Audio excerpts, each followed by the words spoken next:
Près d'un an après l'annexion de la Crimée par la Russie, les habitants de la péninsule commencent déjà à fêter cet anniversaire.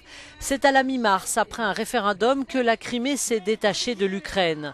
Le 27 février 2014, un commando pro-russe s'était emparé du Parlement de Crimée, première étape d'une annexion programmée.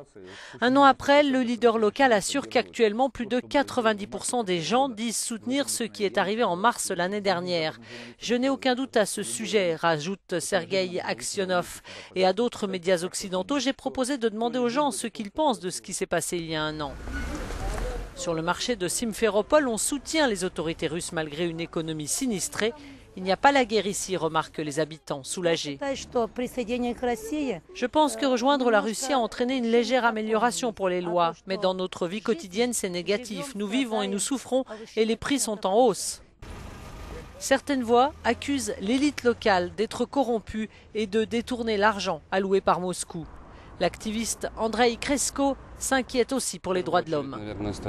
Tout d'abord, je devrais probablement souligner qu'il est devenu moins possible de réaliser des grands rassemblements. Il y a toute une série de restrictions qui ont été introduites, et même pour certains groupes ou représentants une interdiction d'organiser de tels rassemblements.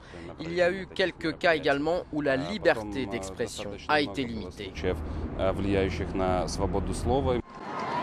L'annexion de la Crimée, on sait désormais qu'elle était soigneusement planifiée. Dans un documentaire bientôt diffusé à la télévision russe, Poutine affirme qu'il a lancé l'opération au moment de la chute du président Yanukovych, le 22 février.